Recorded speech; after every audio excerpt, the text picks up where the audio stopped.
Shalom à vous tous, peuple des dieux, à travers le monde, partout où vous êtes en train de suivre EPV Télévision. Nous vous souhaitons le bienvenu dans cette émission, ce direct de ce soir. Que Dieu vous bénisse abondamment. Nous sommes en direct, comme je viens de le dire, et qui dit en direct, nous vous demandons de partager l'émission et d'inviter un maximum de gens à nous suivre ce soir parce que les bonnes choses sont là sur ces plateaux de EPV Télévision. Et c'est votre servante Nadine Efwanga qui vous présente cette émission et réalisée par le pasteur Constant qui assure la partie technique. Que Dieu vous bénisse encore abondamment. Et votre servante n'est pas toute seule sur ces plateaux. J'ai des invités sur plateau et j'aimerais vous les présenter. Vous les connaissez déjà, ils viennent déjà sur ces plateaux et nous avons encore l'honneur de les avoir ce soir sur ces directs. En tout cas, que le Seigneur soit loué. Je les salue déjà parce que nous avons l'évêque Alexandre Sitou qui est déjà venu ici sur ces plateaux que je salue. Bonsoir évêque. Bonsoir maman Nadine. Vous allez bien? Tout va bien par la grâce de Dieu. Et nous sommes dans la joie de vous revoir. Hein? Ça fait un moment. Hein? Oui, ça fait longtemps. Comme il est écrit, il est doux et agréable, les frères et sœurs, de demeurer ensemble. Donc Dieu fait grâce qu'on se retrouve encore. D'accord, ok. Et le pasteur et l'évêque Alexandre n'est pas tout seul, il est toujours accompagné de sa charmante épouse qui est ici sur ces plateaux. À mes côtés, maman Nathalie Sitou. Bonsoir. Bonsoir, maman Nadine. Vous allez bien? Ça va très bien par la grâce de Dieu. Oui. Que le Seigneur vous bénisse. Amen. Qu'il vous bénisse également. Et en tout cas, nous sommes dans la joie de vous revoir, hein, revoir votre couple. Ça nous fait toujours du bien de vous accueillir sur EPV Télévision. Et mes serviteurs de Dieu ne sont pas venus seuls, ils sont accompagnés. Ils sont accompagnés de la responsable de la jeunesse de l'Église. Donc aujourd'hui, vous comprenez qu'il s'agit de la jeunesse sur ces plateaux. Donc nous allons vous présenter donc, la sœur Tricia Diatezoa, que je salue. Bonsoir. Bonsoir. Shalom. Vous allez bien? Ça va très bien par la grâce de Dieu. Je suis ravie d'être là. C'est votre toute première fois? Oui, c'est ma toute première fois d'être ici, de pouvoir partager avec vous, de pouvoir annoncer et proclamer l'événement. D'accord. En tout cas, nous sommes dans la joie de vous avoir tous sur ces plateaux. Et vous allez nous parler un peu de l'Église. Hein? L'Église, la vie de l'Église, ça va? Oui, la vie de l'Église, ça va. Dieu, il fait toujours grâce. Pourquoi? Parce que nous, on fait notre part, Dieu fait le reste. Donc la mission évangile, la mission internationale, la grâce divine, tout va bien pour l'instant. C'est vrai que c'est des vacances, c'est des moments où chacun va aller un peu se reposer, mais Dieu ne va jamais en vacances. Il travaille 24 heures sur 24. Et voilà, il y a des vides, hein? Il y a des vides à l'église. Il y a des vides. Hein? Donc, voilà, c'est vrai qu'il y a des vides dans toutes les églises, mais on doit savoir que malgré le vide, on doit toujours être présent dans la maison de Dieu.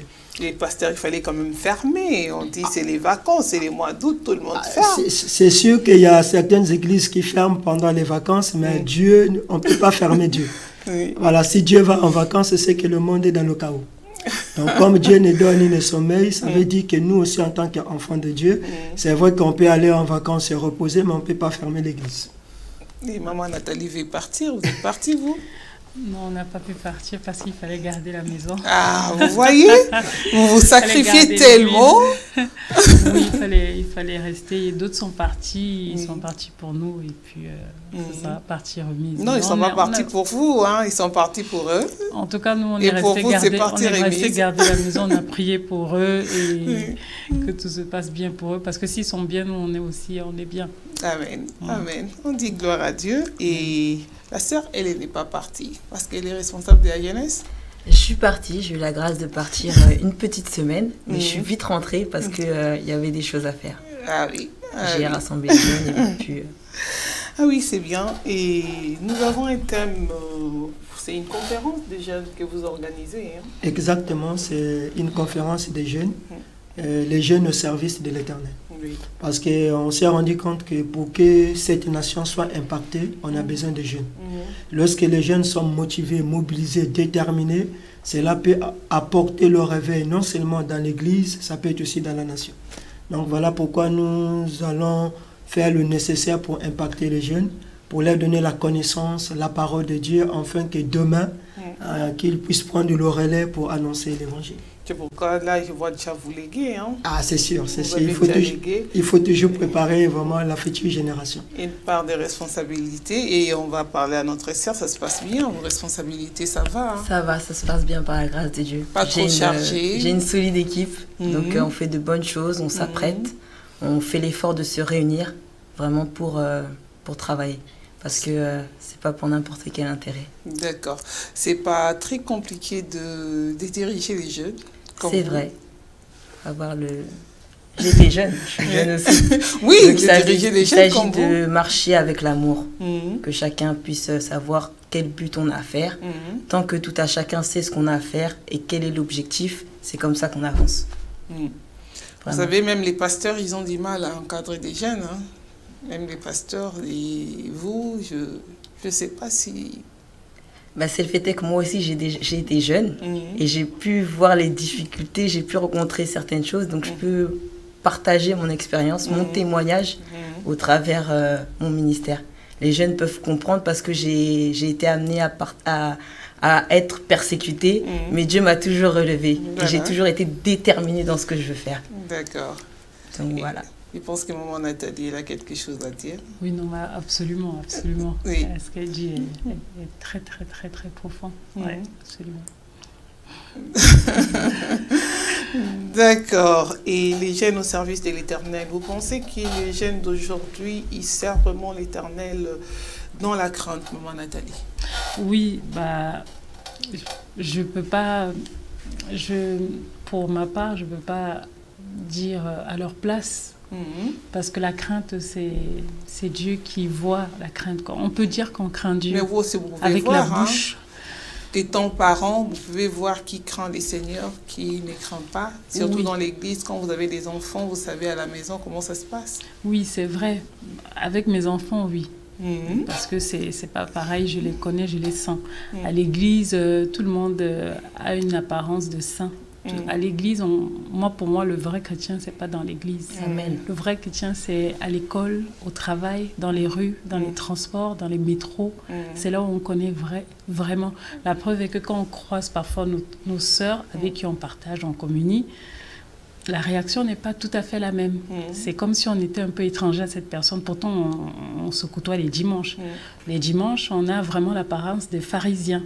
Et ceux qui sont vraiment chrétiens dans le cœur, c'est pour ça que je dis la crainte de Dieu. On peut craindre Dieu, mais c'est la profondeur, c'est Dieu qui le sait. Et moi, je suis mal placée pour connaître la profondeur de ces jeunes. Mais toujours qu'il y a des actes qui suivent et qu'il y a des jeunes qui sont vraiment actifs dans l'œuvre du Seigneur.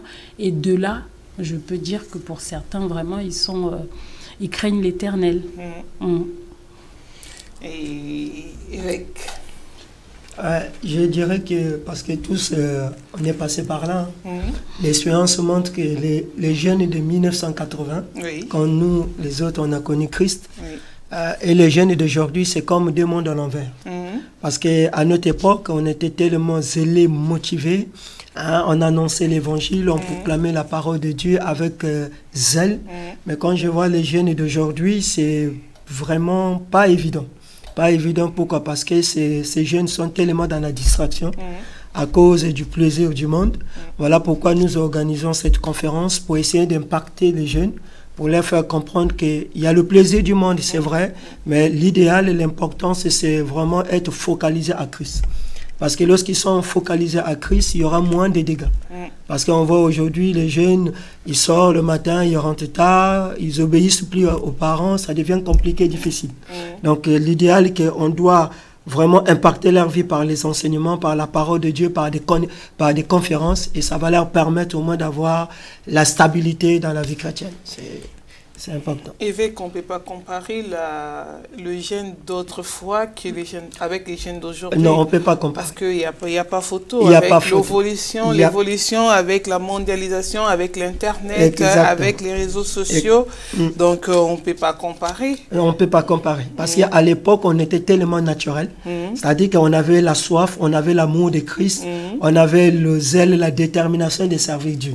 Et pourtant, on n'avait pas tous les moyens nécessaires pour annoncer l'évangile. Or, les jeunes d'aujourd'hui, ils ont tous les moyens nécessaires.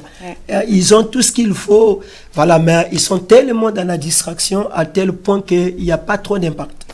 Voilà, pour qu'il y ait l'impact, il faille qu'on organise des séminaires, on organise des conférences pour impacter les jeunes, afin de leur faire comprendre que Jésus revient bientôt. À travers vous, l'évangile peut être véhiculé. D'accord. Ma sœur Tricia, vous manquez d'impact. C'est ce que papa vient de dire. Non, non. On n'est pas tous pareils. Amen. Il n'y a pas la jeunesse d'aujourd'hui manque d'impact. Non, on est là justement pour ça. Vous n'arrivez pas à impactiser les autres, à évangéliser dans la rue, à aller dans les écoles. Bah, on a la grâce d'avoir un pasteur qui nous soutient et qui nous permet de s'exprimer. Et au travers son manteau, on organise, on essaye de préparer. On fait tout pour pouvoir organiser des séminaires, s'apprêter, organiser la louange, organiser qui fera le temps de parole, qui fera l'intercession. On partage la parole ensemble pour pouvoir être amené à demain, pouvoir évangéliser dehors. Donc je pense qu'on impacte. Maintenant, il faut qu'on puisse toucher les personnes qui seront impactées. Amen. Donc c'est ça. Donc vous impactez. Amen. Donc, maman Nathalie, c'est ça? Oui. Vous êtes d'accord que les jeunes d'aujourd'hui impactent aussi? Ils impactent à leur, comment dirais-je, à leur niveau. C'est pas comparable, comme disait l'évêque, c'est pas comparable parce que l'époque, c'était vraiment la fougue, c'était la base, c'était vraiment... ils étaient entiers, dévoués, consacrés. Que maintenant, c'est dilué avec beaucoup de séduction, beaucoup d'appât qu'il y a de la vie. Ça fait que, bon, les jeunes... ils n'impactent plus trop, mais il y a une génération, j'ai envie de dire, qu'il y a une génération de jeunes qui sont en train de se lever. Parce que les temps sont tellement mauvais que la parole qui est écrite dans Joël est en train de s'accomplir. La parole qui dit que je reprendrai mon esprit sur toute chair. Vos jeunes enfants auront des visions, etc. Donc, il y a une génération que le Seigneur est en train de susciter pour justement faire comprendre que si les jeunes se lèvent pour impacter, ça veut dire que les temps sont alarmants, quoi. D'accord. Ouais, donc je pense que les jeunes, en tout cas les jeunes de la mission internationale Grâce Divine impactent. En tout cas, ce ne sont pas que de fleurs. Hein. On espère que c'est dans la réalité. C'est dans la réalité. Et nous aimerions quand même avoir les témoignages de la sœur Tricia. Amen. Comment est-ce que vous êtes venu au Seigneur? Amen. Alors, moi, ça a commencé, j'avais des soucis de santé. Et par la grâce de Dieu, j'ai pu être amenée à le rencontrer. Au travers, je suis passée par la délivrance. Et suite à cela, vraiment, j'ai rencontré le Seigneur, vraiment par le Saint-Esprit qui m'a touchée, qui m'a vraiment fait du bien. Je pensais au début être folle, mais comme on dit, hein, c'est folle, mais de Jésus. Amen. Et donc, du coup, suite à cela, j'ai intégré la chorale, le groupe de louanges. À l'époque, on était à Ristorangis. Vraiment, c'était un encadrement, puisqu'il y avait les répétitions, on se voyait tous les dimanches. Du coup, la volonté, la soif d'aller tous les dimanches à l'église, de courir, ça m'a vraiment forgé et ça m'a stabilisé. Et suite à cela, on progresse, on avance. Du coup, j'ai eu la responsabilité de la jeunesse avec mes frères et sœurs. Donc, on a pu vraiment avancer, baptiser quelque chose de concret, hein, pouvoir obtenir des personnes que nous-mêmes, on a évangélisées à l'extérieur. Donc, ça nous a permis de former un petit groupe solide pour ensuite pouvoir travailler ensemble.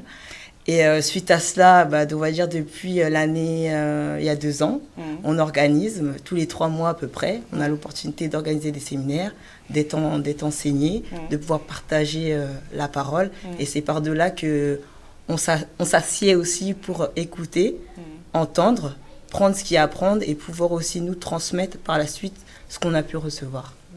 Donc voilà, ma venue à Christ, vraiment, c'était incroyable.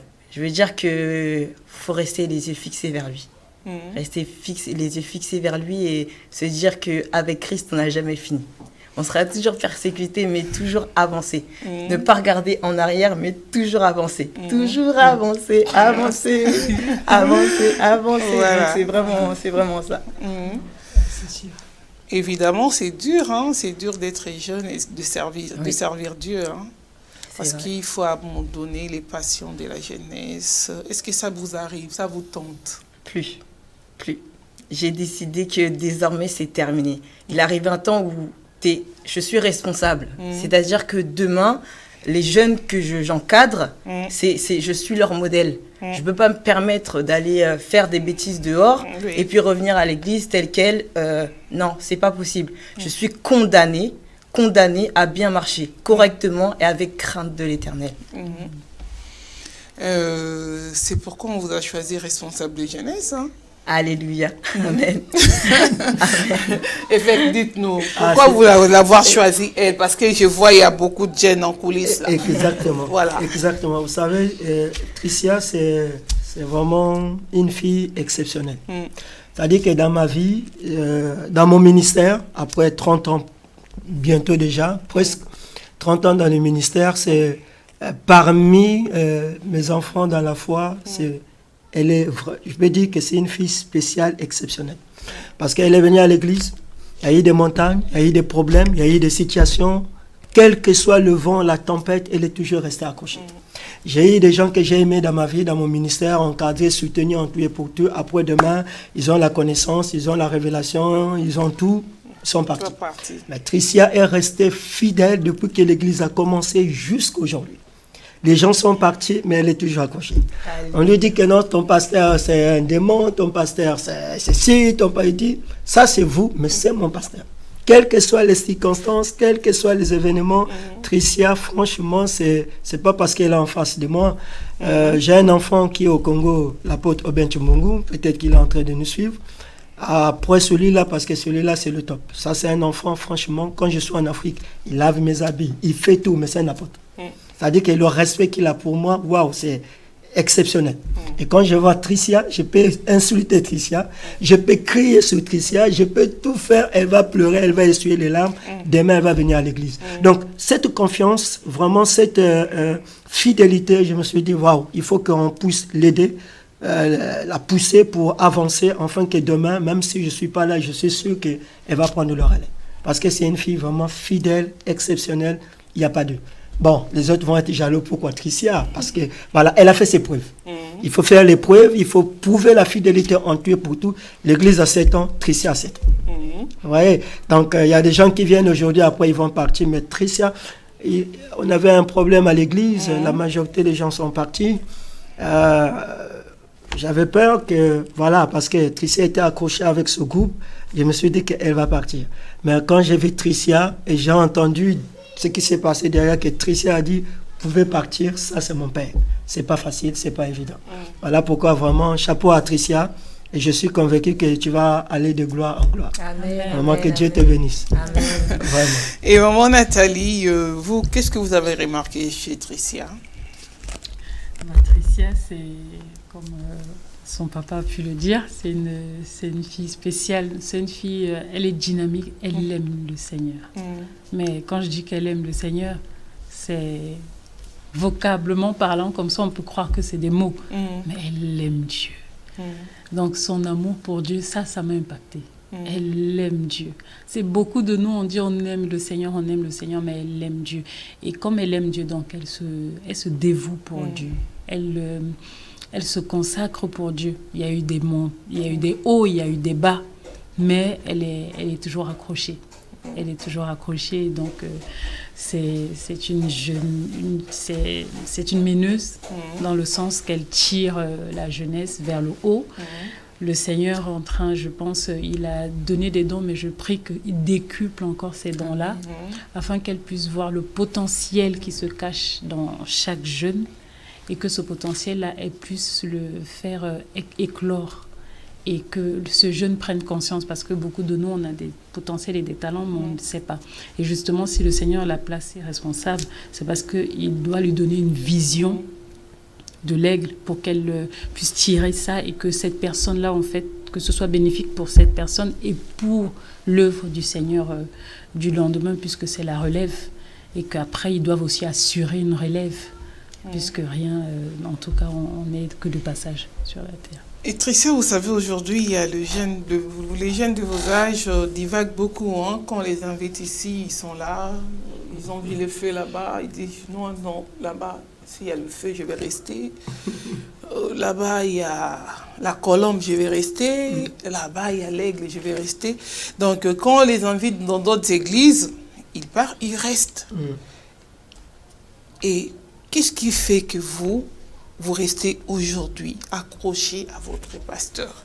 Même s'il y a des problèmes, même s'il y a les autres parties, vous restez. C'est quoi le secret?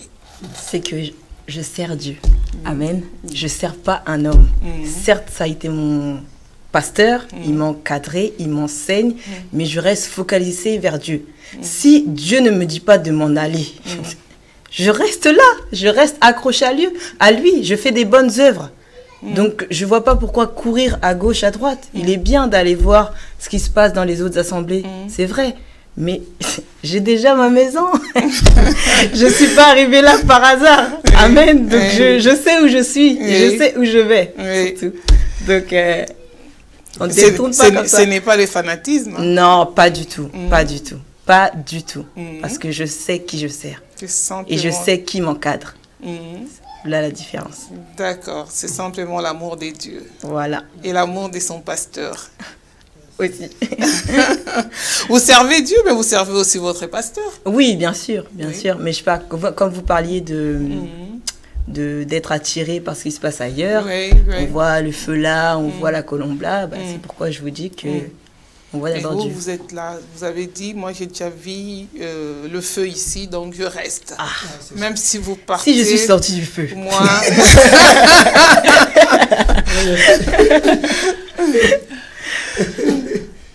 C'est sûr. Mais il y a quand même vos amis qui aimeraient quand même que vous puissiez leur dire quelque chose. Les amis qui vont par-ci, par-là et ils restent. Et donc, vous pouvez leur dire quelque chose ce soir? Moi, la seule chose que je peux leur dire, c'est de garder les yeux fixés sur la croix de Jésus. Qui garde fixé, qui ne cherche pas à plaire à quelqu'un ou à suivre d'autres personnes. Qu'ils aillent dans leur chambre. Matthieu 6,6 nous dit, quand tu entres dans ta chambre, c'est là où tu pries. Donc, qu'ils rentrent dans leur chambre, qu'ils prient en esprit, qu'ils rentrent en profondeur avec l'Éternel et qu'ils puissent demander d'être guidés, de pouvoir être conduits par lui. C'est que dans la chambre que tout se passe. Amen. J'ai l'habitude de dire, c'est vraiment mon verset. Quand j'ai compris ça, c'est limite quand on touche à ma chambre, ça me pose problème, je vous assure. Hein. C'est ma chambre, c'est pas n'importe quelle chambre, c'est ma chambre, c'est là où l'Éternel travaille avec moi. Vous voyez, donc si un jeune comprend ce qui se passe dans sa chambre, lorsqu'il médite, tout se passera bien. Voilà. Ah oui, c'est très bien. Et évêque, par rapport à la même question. Là, je dirais simplement aux jeunes, c'est comme on dit, inutile d'aller à gauche, d'aller à droite. Il y a le prophète là-bas en cours, il y a l'archibishop là-bas en cours. On peut changer des églises, c'est bien, c'est pas mauvais, mais ce qui est important, c'est l'état de notre cœur. La manière que nous avons décidé de servir Dieu, on peut changer l'église, mais si on n'a pas changé notre mentalité, notre manière de faire, ça serait la même chose. On peut quitter la mission internationale Grâce Divine, on peut aller par exemple à l'église Arbre de Vie, quitter l'église Arbre de Vie, venir à l'église pentecôtiste. Si nous-mêmes, on n'a pas changé le comportement, le caractère, la manière de faire, on va traiter que tous les pasteurs, ils sont mauvais. Parce qu'aujourd'hui, quand on quitte l'église, le pasteur est mauvais. Quand on quitte l'église, le pasteur n'a plus d'onction. Quand on quitte l'église, le pasteur est dans le péché, le pasteur devient franc-maçon. Or, l'idéal, le problème, c'est pas le pasteur, c'est pas le berger de l'église. Voilà. Mais le problème, d'abord, c'est nous-mêmes en tant qu'enfants de Dieu. Voilà. Parce que lorsqu'on est dans une église, on trouve que ça ne va pas, on trouve que on ne trouve pas sa place. C'est vrai. On veut chercher peut-être aller ailleurs. Mais inutile de critiquer, de condamner, d'insulter. Là où tu as mangé, là où on t'a donné peut-être l'évangile, on commence à dire que là-bas, c'est pas bon, bon, je change l'église. Non. La Bible déclare que n'abandonnez pas vos assemblées. Voilà pourquoi je tire chapeau à Tricia. Quelles que soient les circonstances, des problèmes, des événements qui se passent à l'église, elle est toujours accrochée. Voilà pourquoi elle dit, elle a les yeux fixés vers le Seigneur. Parce que si on regarde un homme, on ne peut jamais servir Dieu. Parce que la Bible déclare que nul n'est parfait. Mais moi qui parle, je ne suis pas parfait.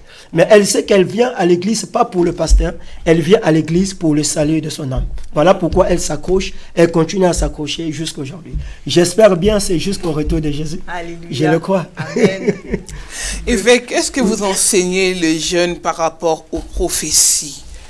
Parce que la prophétie, vous voyez le problème avec les jeunes d'aujourd'hui, il va dans une église, dans une assemblée, le pasteur qui est là, beaucoup d'églises aujourd'hui, c'est des prophètes. Les prophètes qui est là, ils commencent à prophétiser sur lui. Toi, tu vois, tu as le fait, tu seras grand, tu seras élevé, et Dieu te place là, sans savoir que le jeune, il est venu peut-être assister à une conférence, il est venu peut-être assister à l'air culte parce qu'il est en déplacement, il n'habite pas là ou il ne viendra pas là, il a son église.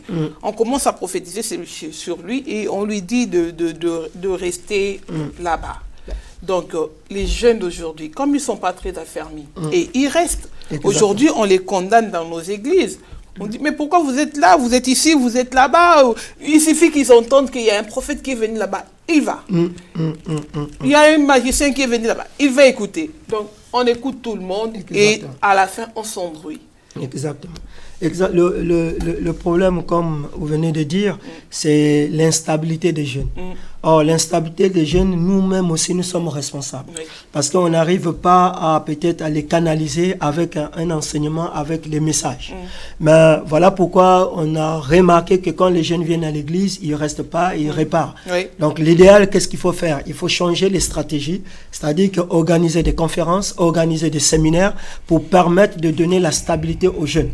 Voilà pourquoi on s'est dit, bon, c'est vrai, on organise des séminaires sur la délivrance, sur le mariage, mais si nous pouvons aussi organiser des séminaires, des conférences sur les jeunes, et les jeunes vont avoir la stabilité par rapport à la parole de Dieu, je suis sûr que même si un jeune de l'église va aller suivre un séminaire, une conférence quelque part, quelle que soit la prophétie, ce jeune-là ne va jamais quitter l'église. Donc l'idéal, c'est qu'il faut impacter leur vie par les enseignements. Parce que la Bible dit quoi? La prophétie vient pour enseigner, pour coacher, pour instruire. Le jeune, on va lui dire que demain, tu vas devenir millionnaire. Dans son église, son pasteur n'a jamais dit ça. Qu'est-ce qu'il va faire? Il va partir. Mais si derrière, on a donné un enseignement, quelle que soit la prophétie, quelle que soit la parole qu'on peut te donner, mais la vraie prophétie, c'est la parole de Dieu. Lorsqu'on se focalise, on s'accroche à la parole de Dieu, c'est ce qui est la bonne prophétie. Voilà pourquoi nous, aujourd'hui, on veut s'investir sur les jeunes, leur donner la base, la stabilité, la formation, organiser des programmes et des séminaires, comme par exemple Tricia. Je suis convaincu aujourd'hui, quel que soit l'endroit où Tricia peut aller assister à un séminaire, à une croisade, à une conférence, je suis sûr qu'elle va revenir dans la maison. Parce qu'il y a des jeunes, lorsqu'ils sortent pour aller assister, ils vont rester là-bas. Et la chose encore qui est très capitale, Tricia ne peut pas sortir hors de l'église, aller assister à une conférence, aller assister à un séminaire, s'il ne faut. Ah là, ça, ce côté-là, elle est encore jeune, elle ne connaît pas ce qu'on appelle l'éthique du ministère. Elle n'est pas encore consacrée. Mais j'ai consacré des anciens, des pasteurs, des prophètes évangélistes. J'entends, ils sont dans tel séminaire. Moi, le père, je suis même pas au courant. C'est pas l'éthique. Mais Tricia, ça fait 7 ans. Elle dirige les jeunes, peut-être ça fait 3 ans ou 4 ans. Elle ne peut pas aller assister à un programme si je ne suis pas au courant. Un jour, elle m'envoie un message, elle dit, papa, il y a une conférence. J'ai dit carrément, non, Tricia, tu ne bouges pas, tu ne vas pas. Elle n'est pas partie. Et depuis ce jeudi, quand il y a une conférence, tu m'informes, tu es libre de partir. Parce que c'est important. Je peux donner le message. Tricia aussi peut aller assister à une conférence. Il faut toujours ajouter un plus, c'est important. Mais ça ne veut pas dire que parce qu'on a assisté à une conférence, on a reçu une prophétie, qu'on va abandonner sa maison. Sa maison, même si elle est sale, reste ta maison. Mais le problème, c'est que quand il va là-bas, peut-être il y a un enseignement contraire à ce que vous donnez à Tricia. Et l'enseignement qu'elle reçoit là-bas, ça détruit l'enseignement qu'elle a reçu de vous. Exactement, c'est pourquoi je dis que c'est un problème d'enseignement, de la base et de la stabilité. Aujourd'hui, Tricia va me dire pour aller assister à une conférence, je vais dire oui. Pourquoi? Parce que j'ai l'assurance, je crois fermement dans mon cœur que Tricia va partir, va revenir. Mais si c'est un autre jeune que je trouve qu'il n'est pas stable ou bien elle n'est pas stable, je dirais carrément que par rapport à ta dimension de la foi, je préfère pour l'instant que tu ne bouges pas. Mais Tricia, voilà, elle est libre de partir assister n'importe où. Pourquoi? Parce que je sais, c'est une fille qui est fidèle. Voilà, elle ne va jamais dire que non, papa, en tout cas, moi, là-bas, j'ai trouvé mieux, j'ai trouvé un pasteur qui crache le feu. Voilà. Ça c'est pas possible. On ne sait jamais, hein. Mais je suis sûr que je lui fais confiance. Je lui fais confiance. Ouais. Est-ce qu'il y a de base pour qu'un jeune puisse servir l'Éternel? Oui, la base, c'est toute base. La Bible déclare qu'on ne peut pas construire une maison sans une bonne fondation. La vraie base dans la vie chrétienne, c'est la fondation qui est la parole de Dieu. Je me rappelle, j'étais jeune. J'ai donné ma vie à Christ, c'était presque à 9 ans. À 12 ans, j'étais tellement enraciné dans la parole de Dieu. J'étais tellement motivé. Et ce qui a fait ma force, c'est que j'étais en train de mémoriser les Écritures. C'est-à-dire, chaque jour, j'avais un verset. Et chaque jour, je prêchais ce même verset à l'école. Donc, j'étais tellement déterminé, j'avais la soif de l'évangile. C'est ce qui fait qu'aujourd'hui, je suis là devant vous. Pourquoi? Parce que j'ai eu la base, la stabilité.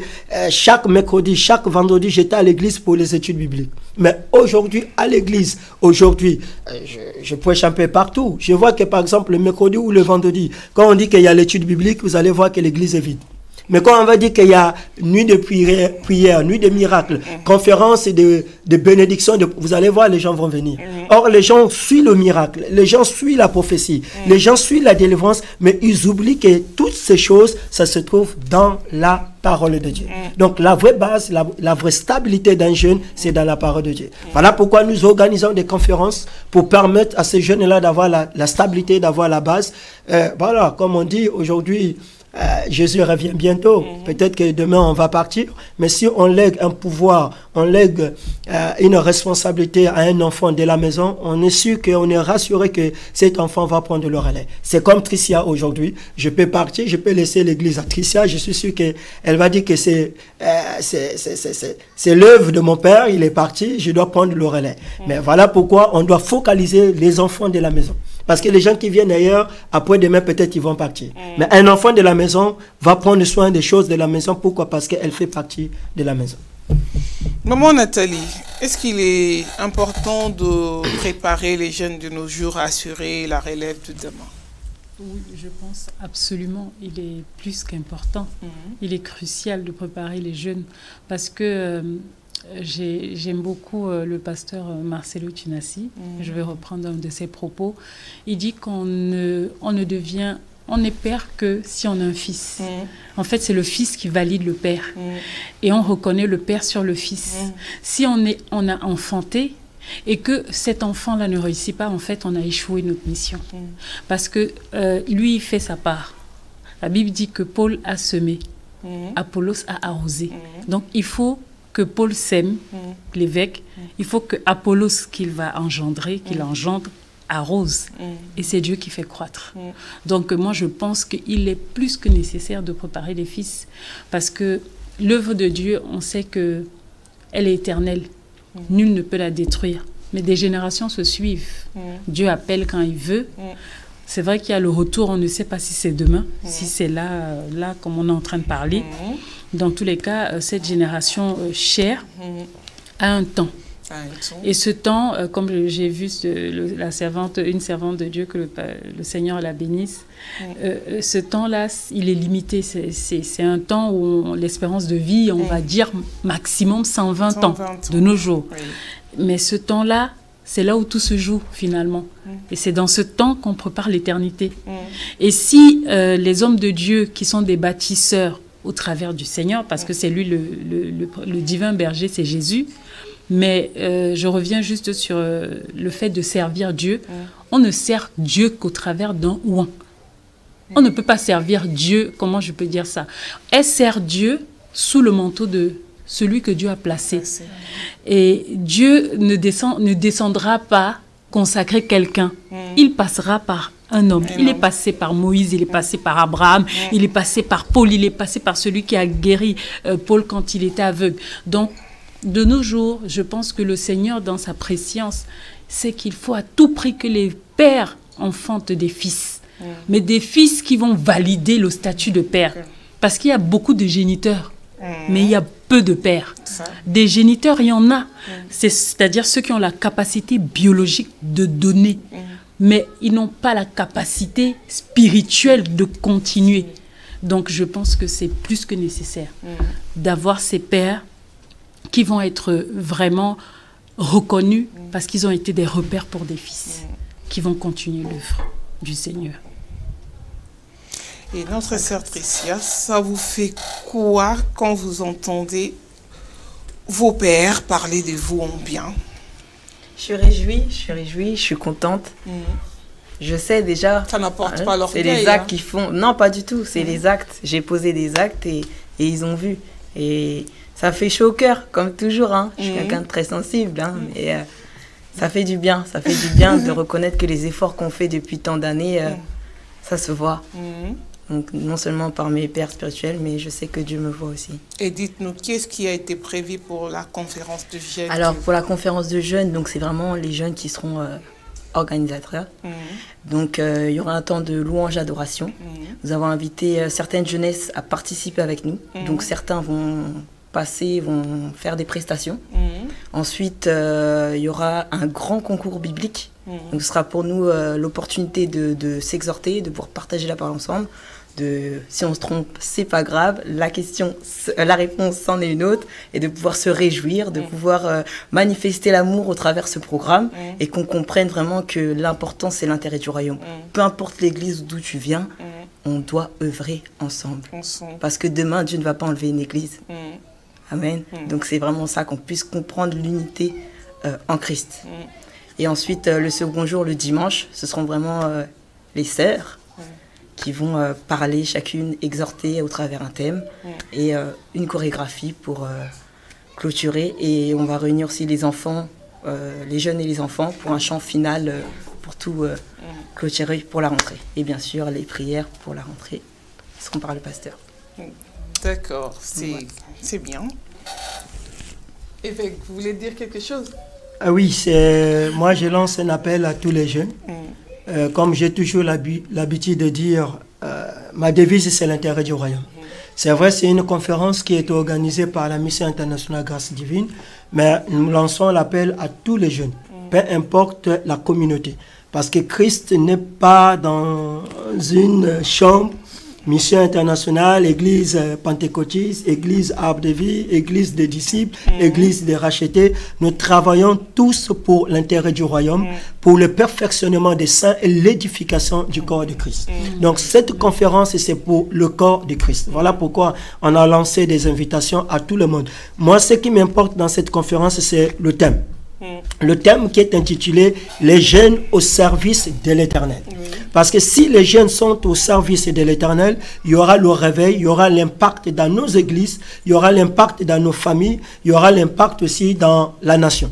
Pourquoi? Parce qu'un jeune qui est impacté, vous allez voir que ce jeune n'aura pas honte d'annoncer l'évangile dans sa famille, dans son travail, même dans le métro, pourquoi pas. Donc voilà pourquoi nous lançons l'appel à tout le monde, vraiment peu importe ta communauté, ta congrégation, cette conférence est ouverte à tous, jeunes au service de l'Éternel.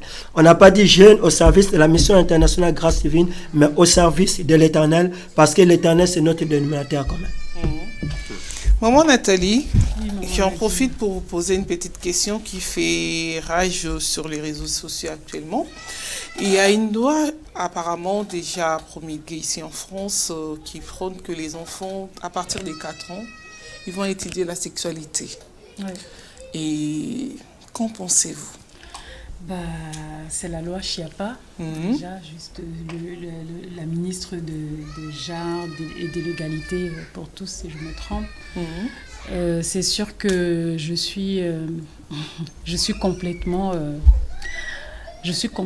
contre, mais le fait est que la loi a été votée, donc c'est passé. Et donc là, tout ce qui est en train de se faire sur les réseaux sociaux, c'est vraiment un front pour pouvoir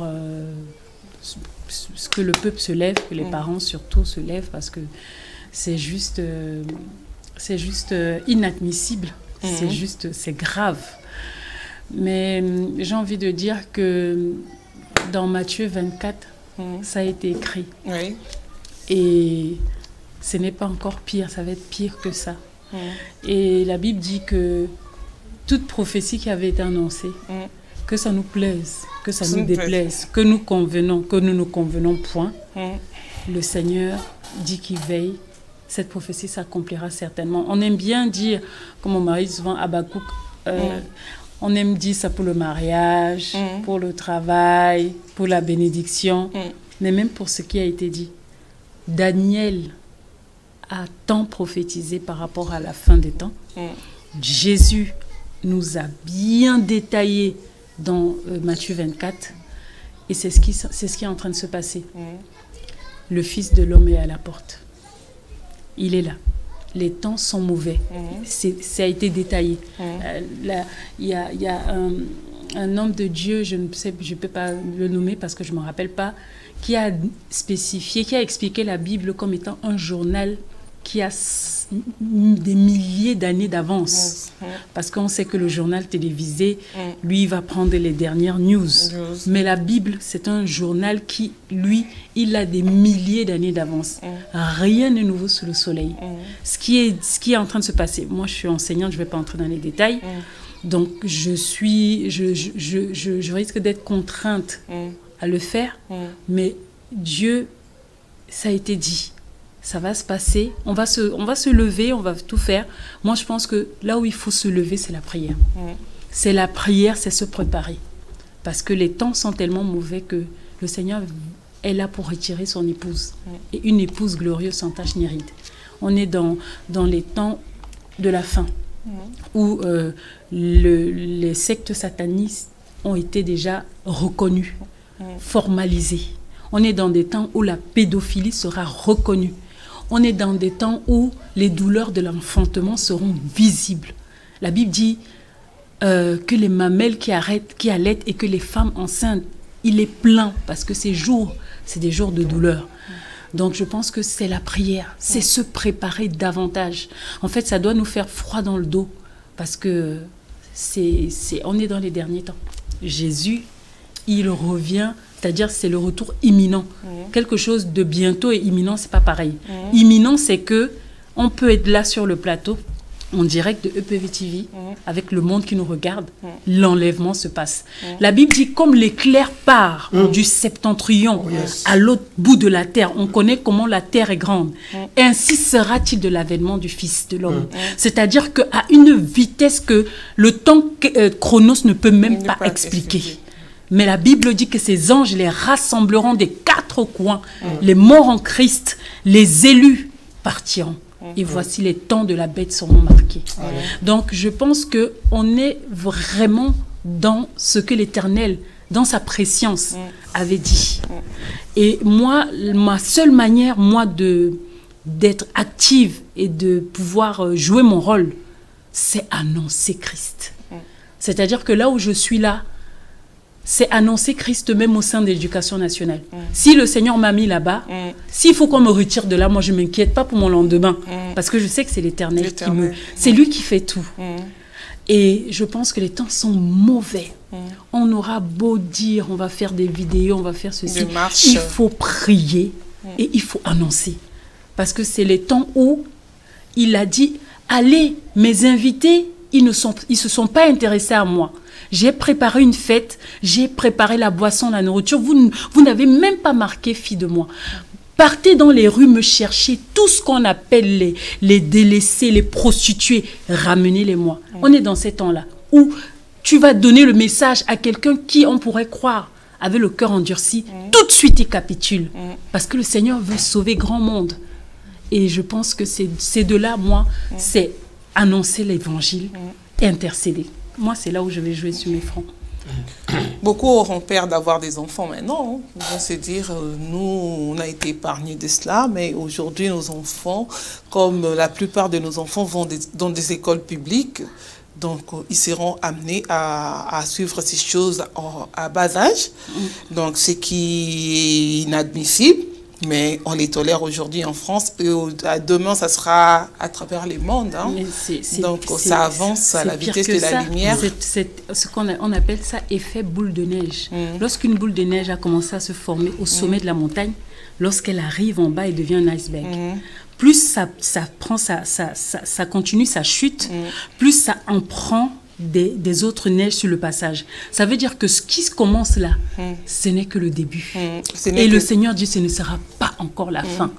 Donc là, ce n'est que les prémices. Parce qu'on va arriver à la légalisation de la pédophilie. On va arriver où quand l'enfant sera violé, il sera consentant, donc on ne retient pas le violeur. On va arriver à des choses, des atrocités. Donc, ça se prépare déjà. C'est en cours. Voilà. Donc, avec ce qui est en train de se passer là au sein de l'institution publique. Donc, à 4 ans, l'enfant va consentir à une relation sexuelle normale.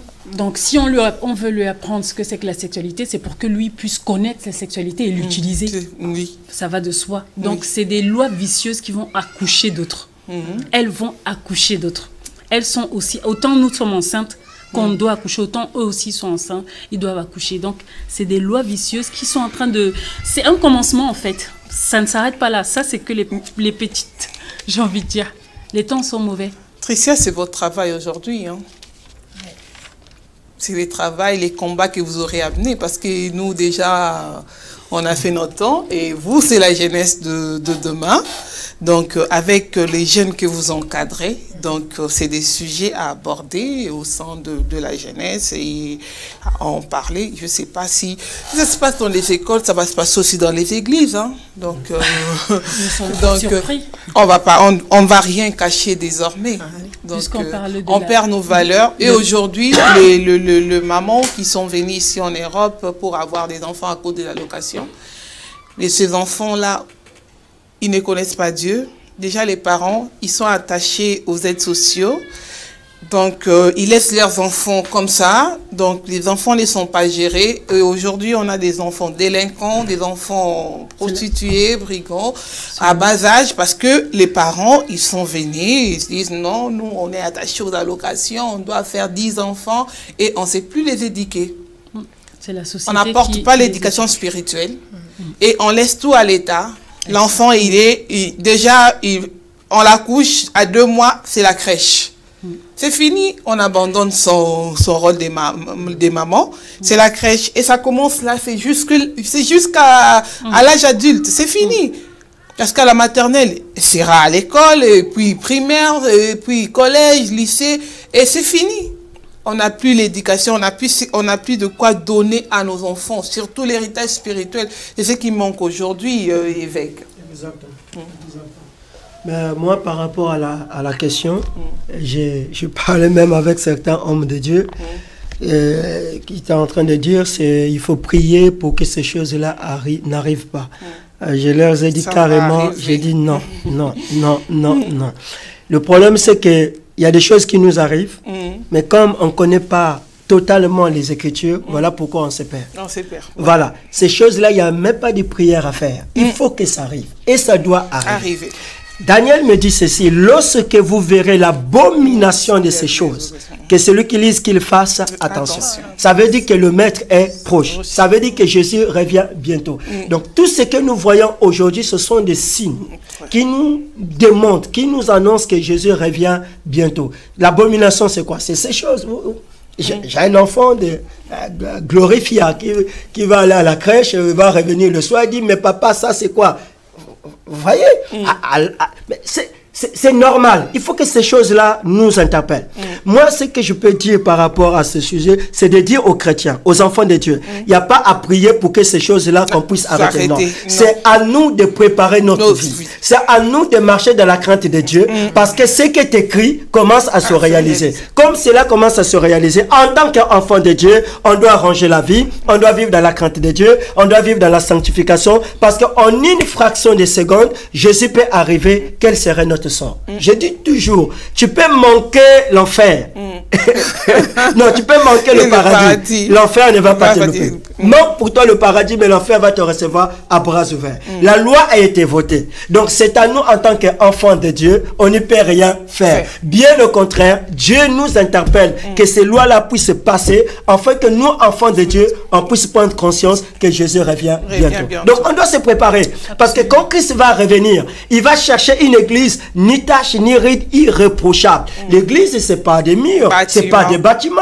Je suis l'église, je suis le temple de Dieu. Donc en tant que temple de Dieu, la loi, les choses de ce monde, il y a l'abomination, je dois me préparer à recevoir l'époux. Donc, comme disait l'évangéliste Nathalie, c'est vrai, c'est l'abomination, c'est ces choses, et on va prier, c'est vrai.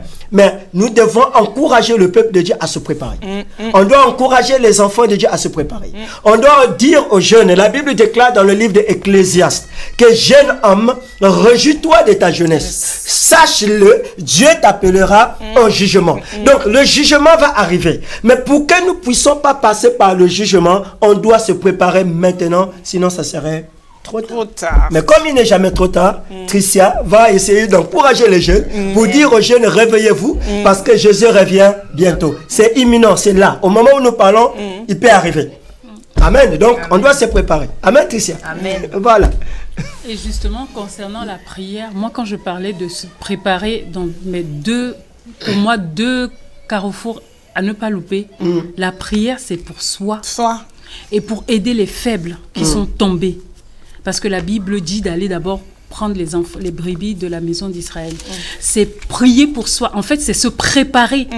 Parce que le retour étant imminent, c'est pas pour prier contre la loi. Elle est passée. Donc, il n'y a rien à faire. Elle est passée en été. C'est prier pour toi. C'est te préparer. C'est vraiment marcher dans la crainte, la sanctification, faire du bien, vraiment faire ce que la Bible te prescrit. Et deuxième carrefour incontournable, c'est parler. C'est parce que c'est à ce moment-ci que l'évangélisation doit redoubler, quintupler. Parce que là où moi je suis prête à annoncer l'évangile dans la rue comme une folle. Parce que je sais qu'ils entendront et cette parole ne tombera pas. Elle ne pourra pas tomber. Parce que je sais que l'Éternel m'a mandaté pour ça. Cette parole sortira de ma bouche comme des flèches. Si moi je ne fais pas ces deux choses-là, moi-même je risque de rater. Parce que je prie pour moi, pour que moi-même je ne puisse pas trébucher, parce que c'est en train de se passer, mais beaucoup d'élus seront séduits, attention. Donc même les élus y passeront. Ça veut dire que si tu n'es pas dans la prière pour ta vie, afin que tu ne rentres pas dans ce tsunami qui est en train de nous emporter vers l'enfer, il faut prier. Et il faut parler. La Bible a dit, allez annoncer à toutes les nations qu'il est dans Matthieu 6, la recommandation. C'est pas une question d'évangéliste. Après, les évangélistes comme moi, j'ai un manteau spécial. Mais tout le monde doit parler Christ là.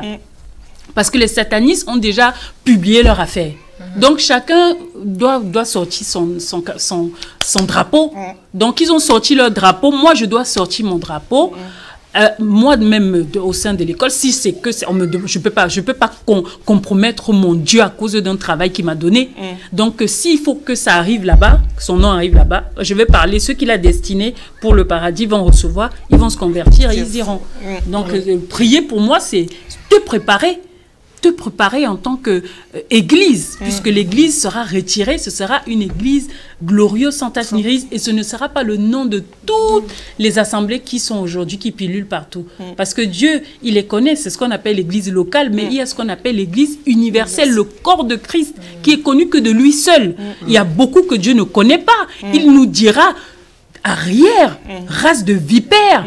Tu dis Seigneur, Seigneur, mais tu n'as jamais fait ma volonté. Je ne te connais pas pharisien, je ne te connais pas scribe.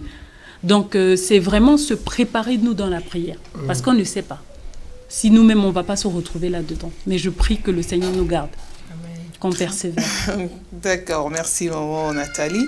Et la sœur Tricia, dites-nous les programmes de la conférence. La conférence, comme je vous ai dit, on va... Les dates, ce sera le 1er et le 2 septembre. Vraiment, juste avant la rentrée, ce sera d'abord notre entrée à nous, avec le Seigneur. Donc voilà, on va s'enseigner, on va se poser des questions. Vraiment, le concours biblique, c'est sur ça que je mise pour ce programme-ci. Comme on dit, de gloire en gloire. Ce sera différent du dernier programme. Le lieu, c'est au 5 rue Montespan, à Évry-Courcouronne, 91 000. Ce sera le samedi à partir de 15h jusqu'à 18h et le dimanche de 14h30 à 17h30. D'accord. Je crois que nous arrivons presque à la fin et je vous laisse des petits mots à dire chacun avant de nous séparer. D'accord. Je voulais seulement interpeller à toute la jeunesse, peu importe la communauté, l'église. Le 1er septembre et le 2 septembre, nous avons un programme spécial, les jeunes au service de l'Éternel. Donc nous interpellons tout le monde, le corps de Christ, par la grâce de Dieu, que chacun puisse venir participer, comme Tricia venait de dire. Il y aura un moment de concours de versets bibliques. Moi, j'ai aimé ce côté. Pourquoi? Parce que à notre époque, on se disait, on va voir qui connaît plus de versets. Et ça nous permettait de rester focalisé avec les Écritures. Donc, voilà pourquoi j'interpelle à tous les jeunes. Vraiment, ça serait un moment important. Pas seulement les jeunes, les mamans aussi, les papas. Voilà, nous serons là pour les soutenir, pour les encourager, pour ne pas les abandonner seuls, parce qu'on doit être là aussi pour les encadrer. Donc, voilà pourquoi que Dieu vraiment nous bénisse. Et je suis convaincu que ça va bien se passer. Amen. Et moi, Nathalie? Moi, je lance l'appel à tous les jeunes, à tous les chrétiens, là, ceux qui nous suivent, puisqu'il s'agit d'un événement, d'une conférence de jeunes qui ne soit pas liée à une dénomination d'église. C'est pour ça que je peux inviter, me permettre aujourd'hui, toi qui me regardes, de t'inviter à cette conférence où je sais que le Seigneur va te faire du bien, où tu vas passer un moment vraiment agréable et puis de partage de la parole, d'enseignement, des moments où il y aura des chorégraphies. Bref, les jeunes vont nous faire plein de prestations.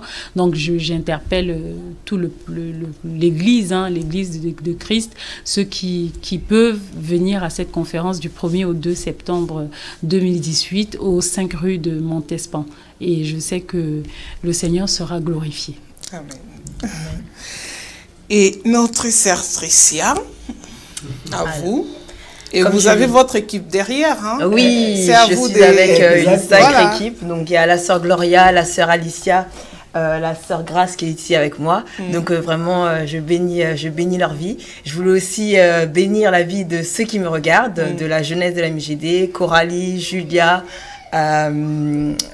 Kylian aussi. On a un garçon, Kylian, Emmanuela, Flora, toutes celles vraiment qui me voient. Je suis ravie et j'interpelle toute la jeunesse, vraiment toute communauté confondue. Donc vraiment, que tu viennes de Évry, que tu viennes du 77, du 93, du 91, du 94, dis-toi que le 1 et le 2, nous allons louer et adorer le Seigneur ensemble. Donc, je t'invite, je te convie à te réjouir avec nous. Que Dieu te bénisse. Amen. Merci. Merci à vous. Merci notre sœur Tricia. Que Dieu te bénisse abondamment. Amen. Et continue à servir Dieu dans la crainte surtout. Amen. Et n'abandonne surtout pas. C'est important. Et que Dieu te bénisse ainsi que tous les groupes de la MJD. Amen. Donc, que Dieu vous bénisse. Et maman Nathalie, merci à vous d'être venue encore ce soir. Et évêque, merci à vous. Merci à vous aussi. D'être venu. Pour quelques secondes, je voulais saluer la présence de notre ancien qui a fait qu'on puisse être là aujourd'hui, l'ancien Evelyne. Vraiment que le Seigneur vraiment puisse bénir sa vie. Aujourd'hui, on nous voit partout, mais il y a une personne qui fait un travail de fond dans l'ombre. En tout cas, ma prière est que vraiment qu'elle reste focalisée, qu'elle reste accrochée à Dieu. Je sais que le Seigneur a un plan merveilleux pour elle. Que Dieu la bénisse. Amen. Que Dieu bénisse notre maman. Vraiment, nous sommes dans la joie nous avons été dans la joie de vous avoir sur ces plateaux de EPV Télévision, dans cette émission directe. Et merci à vous, surtout à vous qui avez aimé partager l'émission, vous qui nous suivez en direct. Que Dieu vous bénisse. Continuez à partager cette émission parce qu'il y a de bonnes choses qui ont été dites dedans. Donc, continuez à partager. Même à la fin, n'hésitez pas à inviter des gens à suivre cette émission. Et c'était votre servante Nadine Efwanga qui a reçu pour vous l'évêque Alexandre Sitou et l'évangéliste Nathalie Sitou, ainsi que la responsable de la jeunesse Tricia Diatizoa, donc de la mission internationale La Grâce Divine. Donc, que Dieu vous bénisse d'être passé sur ces plateaux. Et je crois qu'on se retrouve prochainement, si Dieu le veut, par sa grâce. Et Merci au pasteur Constant qui a réalisé pour nous cette émission. Merci pour les images de qualité et merci à vous aussi qui voulez passer sur EPV Télévision. N'hésitez pas à nous contacter. Nous sommes là toujours à votre service. Appelez-nous, nous nous convenons d'un rendez-vous et vous passez en direct sur ces plateaux ou si vous avez un événement, n'hésitez pas à nous contacter pour assurer la couverture. Que Dieu vous bénisse abondamment. On se retrouve prochainement dans nos émissions. Bye bye.